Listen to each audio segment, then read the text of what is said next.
Listen carefully to this promise. It's taken from the first chapter, the third verse of the book of Joshua. Here it is. Every place that the sole of your foot shall tread upon, that have I given unto you. Do you believe it? Well, I know it's true. I have proven. But this promise is made not to be out of you. It's made to be in you. Maybe you're not even aware that there is an inner you, a real you. In the New Testament, it's put in this manner. The natural man receiveth not the things of the Spirit of God, for they are foolishness unto him. Neither can he know them, for they are spiritually discerned. We are told the first man, that is the outer man, is of the earth, earthly. The inner man, the second man, is the Lord from heaven. Now this book from which I read the quote is the book of Joshua. The word Jesus is the Greek form of the word Joshua. They are identical in meaning. They mean literally to say, there is a Savior in man. And all the promises of the Bible are addressed to that inner man, that second man, that is the Lord from heaven. Not the outer man. The outer man is limited to the evidence of his senses. He is limited to what reason allows, what it dictates. But the inner man has no limitation. Every place that the sole of his foot shall tread upon, the same give I unto you. Now let me show you how it's done. For I was confronted with what seemed at the time to be an enormous problem, an impassable barrier between myself and my objective. I hadn't seen my family in Barbados for the entire war year. So the first ship out of New York City that sailed for the Indies after the war was over, I sailed with my little family for Barbados. We took a boat that took us to Trinidad, and from there we flew to Barbados. On arrival, my brother asked me when I intended returning to America. Well, this was early January. I said, we are home after so many years. I would like to remain to maybe the end of April and return around the 1st of May. Then said he to me, of course you arranged your return while you were in America. I said, no, I didn't. He said, Neville, how could you have left America, that is the capital of the world? Everything goes on there, especially in New York City. And if any passage could be arranged, certainly it should have been done in New York City.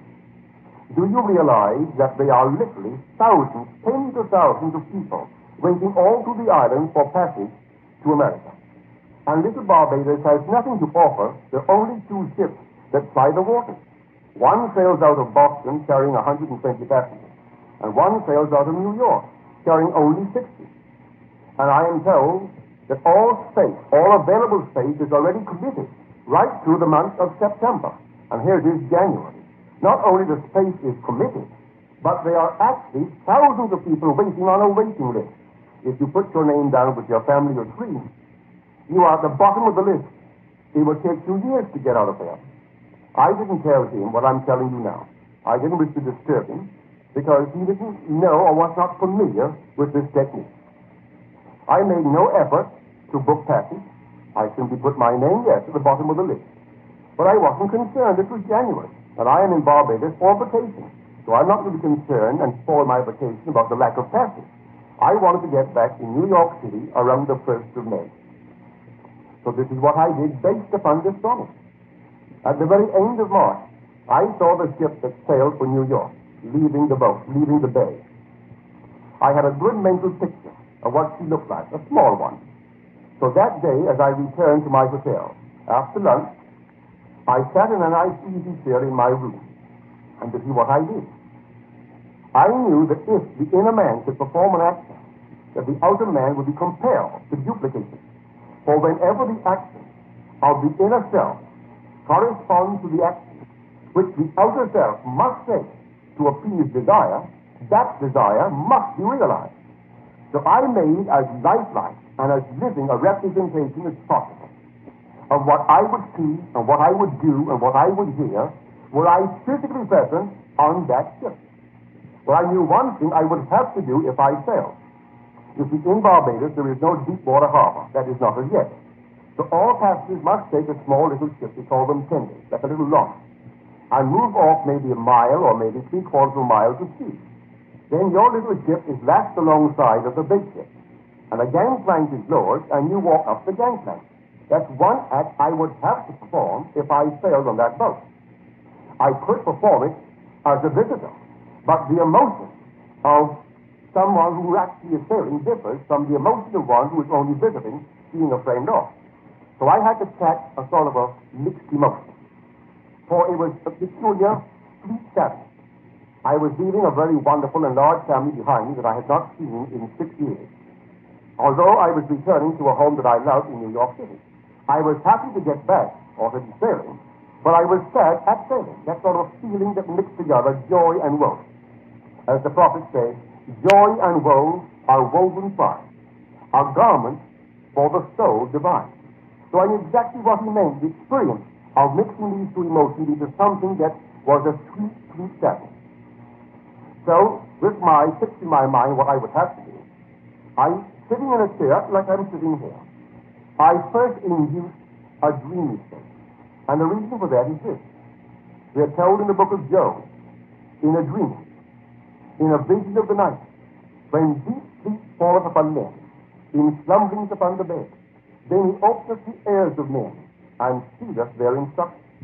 Well, I knew the one who would see it was within me, for God is in man, not on the outside of man. God in you is form and muscle. So the one in me would have to be my own wonderful I am. That's the God in man, man's consciousness. And that inner man is his son, his only lovely begotten son, which is my imagination. So sitting in that chair, I induced a drowsy state. For this is one thing it does for us. That dreamy, drowsy state that borders upon sleep. But you induce it only to a certain extent. If you carry it too far, you go to sleep. And then you lose the control of the direction of your attention. That's something you must always maintain and be under your control, not the control of another. So I had to induce it, but only to a certain point. And just before I slept, I arrested that state. You may say that consciousness is likened to an ocean or to a tide. It ebbs and it flows. The ebb tide is this very moment, when my critical faculties are being exercised. I know exactly where I am seated in the studio and what I'm doing. That is not the state of the flood tide, when I do not know what I'm doing, which is the unconsciousness of sleep. But between these two extremes, of the flood tide of unconsciousness in sleep, and the ebb tide, when all the critical faculties are being exercised, there are any number of intermediary states between these two extremes. I wanted the state that borders upon sleep. So because I'm speaking of a tide, I will call that now the high tide. This high tide lifts a man easily off the bar of his senses, where he is so long laying stranded. So I was stranded on my senses, for they told me I couldn't get out of the island. All that I heard my brothers tell me, my father tell me, they confirmed my senses. So here I am stranded on the bar of my senses. But I knew I could lift myself off what they knew, and what my outer man knew, the critical faculties knew, and actually sail away to my place in New York City. So all I wanted to do was to perform an act, which action implied that I was saved. With that clearly in my mind, I took myself in this chair, induced the drowsy state, and just before I lost control of the direction of my attention, I started the action in my imagination. And this was what I worked out. I felt that if I walked up the gangplank, and it seemed to me real, and then on the top of that ship, holding the rail, I could look back at the little town of Bridgetown and have that feeling of sadness, and yet a sweet sadness, because I was happy that I was saved. So I assumed I stepped off onto the gangplank, and then step after step right up the entire gangplank, making it as natural and as real as I possibly could. I gave every step all the solidity that I could muster, all the sensory vividness that I could actually bring to play upon that action. When I got to the top of the imaginary stairway, which is the gangplank, I became aware that I had wandered from my task. For I had set myself a task to walk up the gangplank and only the gangplank. Then I found myself completely gone. I was not on a ship. When I became aware that I had simply floated away from my objective, I brought myself back to the very first step on that gangplank. And there I went over and over again. I did it over and over and over until that action took on the tones of reality. When it seemed to me normal and naturally real, I then felt I was actually performing it in the right way. So I kept on doing it, and then I went sound asleep in the act of walking up the gangplank. This was on a Thursday afternoon, I would say about 2:30 to 3. The next morning, Friday, at 10:35, the Alcor Steamship Company called me and offered me passage on the next sailing, which was the 21st day of April, putting me back in New York City on the 1st of May. And so I know from my own personal experience that this thing is true, that every place that the sole of your foot shall tread upon, the same give I unto you. If you could now conceive of what you would do, were you in possession of what you want to be in this world, and then having conceived it so that it's clear to you, a vivid representation of exactly what you would see and do and touch, well then, do it. Do it over and over until it seems to you real. And while you are doing it, in that dreamy, drowsy state, allow yourself to slip into the deep of sleep in the act of doing it. When you wake the next day or 5 minutes later, in my case, I woke maybe half an hour later, I was inwardly rehearsed in what would take place. All the people who played their parts, the steamship agent and all the people who did it on the ship, they were bystanders in my scene. I made my scene so real, and because of their physical presence, they became related to my scene. And because they were related to it, they were drawn into my drama and had to play their part. I didn't think of the captain's name or the steward's name or any person on the ship who might be sailing as a passenger. I didn't concern myself with how it would happen. I knew it would have to happen. And in less than 24 hours, I had confirmation of my passage that I sought as an outer man seeking and couldn't find it. But the inner man can find it. This is based upon the simple principle that whenever the action of the inner man corresponds to the action which the outer man must take to, I would say, realize his dream or to appease his hunger, that must be done in the outer world. I know it. So when I returned to New York City, I told my experience to my audiences at Chung Hall. A man present said to himself, he didn't say to me, he said to himself, I'm going to disprove this principle. I'm going to do it tonight. And this is what he did. He hadn't climbed the ladder in years. There was no occasion for it. But that night, because he had never climbed that, not never, but he hadn't climbed it in years, he thought he would do that, for there was no occasion for climbing a ladder. So he sat in his easy chair. And he took this imaginary ladder, and up he climbed the ladder. He did it over and over, climbing the ladder, until he went sound asleep in the act of climbing up a ladder. 4 days later, he visited a friend he hadn't seen in years.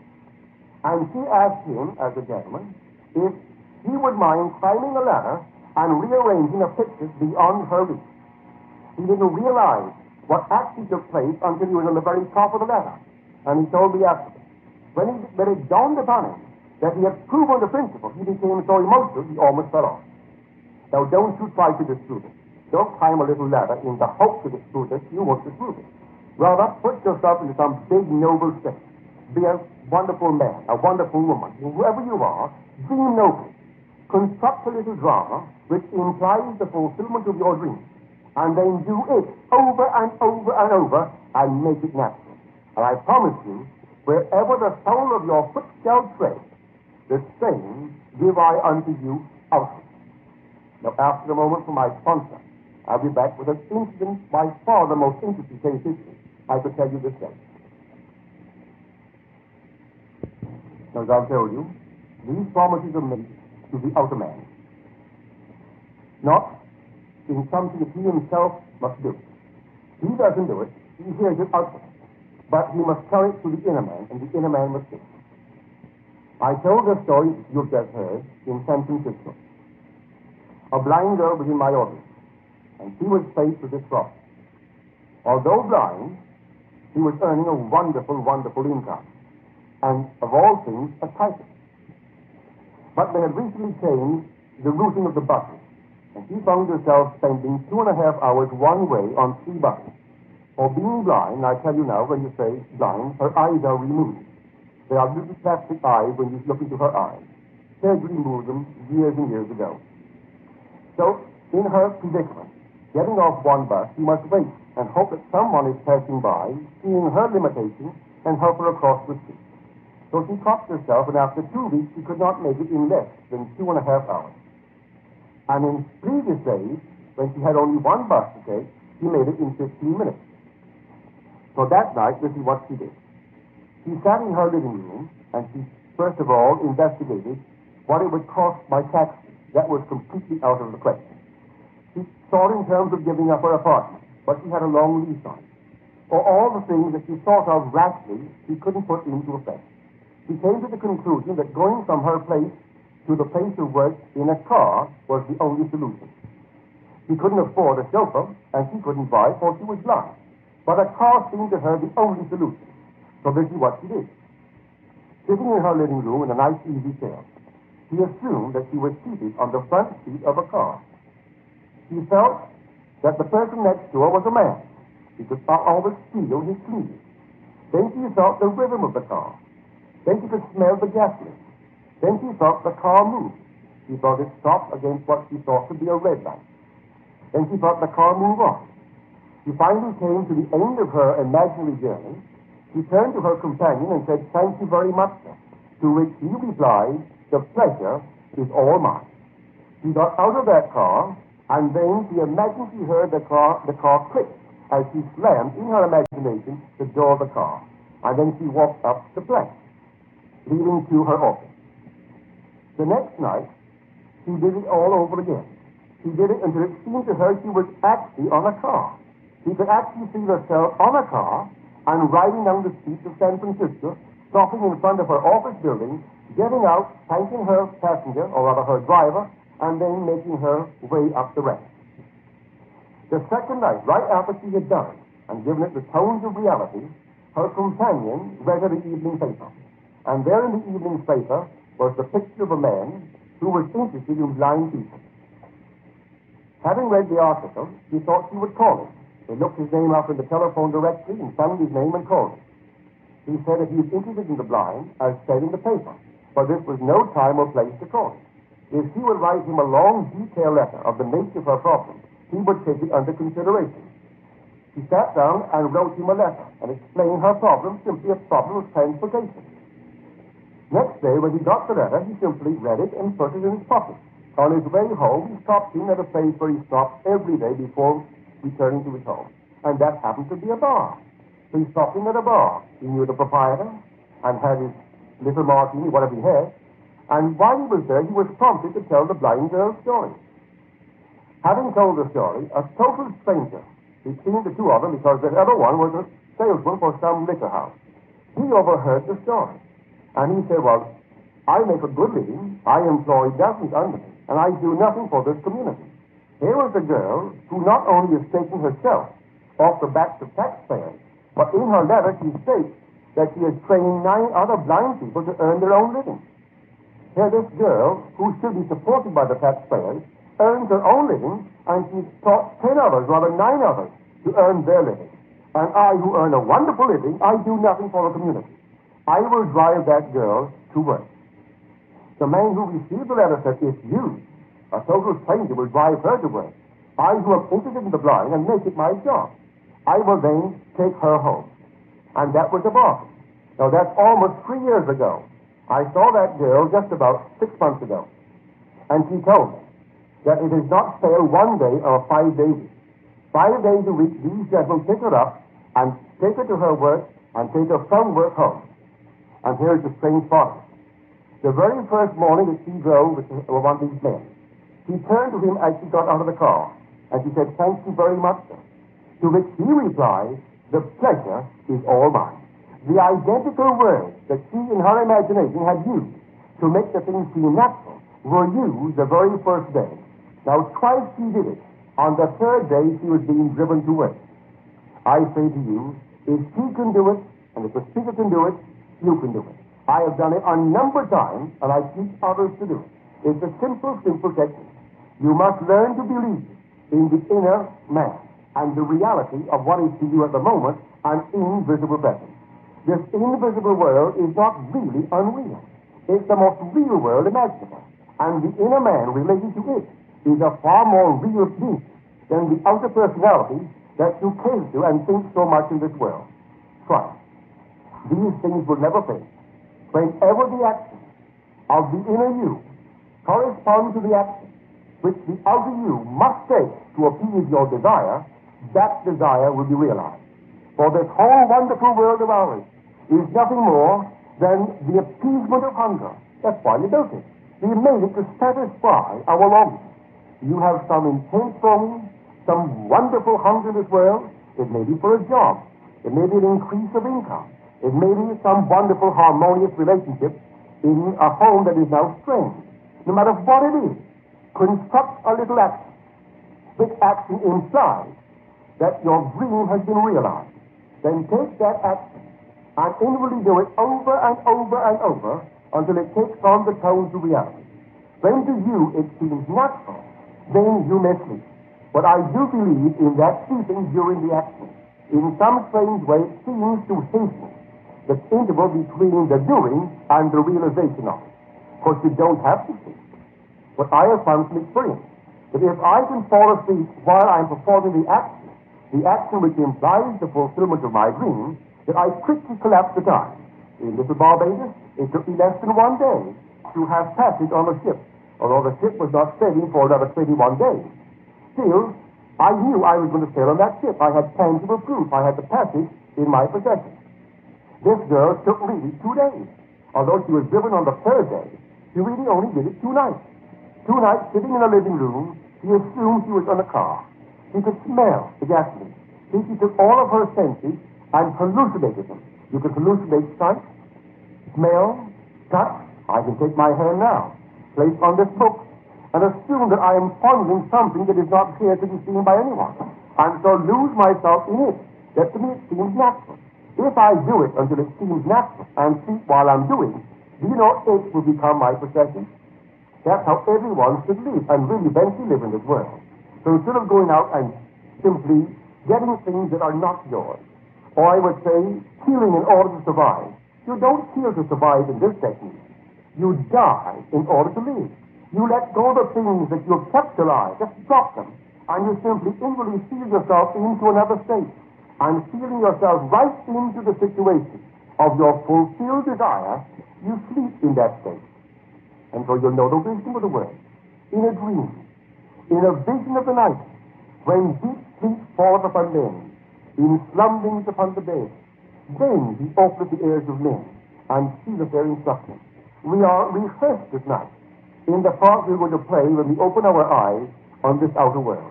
And all that we will do, we do under compulsion. For this inner motion is the force by which the outer event is brought to pass. If you know it, then don't just know it, do it. For if you do it, I promise you, you will get the result. But you must apply. Application is important. Everyone in this world must learn to live by their imagination. And only as you live by imagination can we truly be said to live at all. Now here, in this book of mine, Awakened Imagination, you will find that case history of the blind girl. Read it and apply it and become the man, the woman that you want to be. You can be anything in this world that you want to be. If you know these wonderful promises, accept them and then test them. You're invited to test them.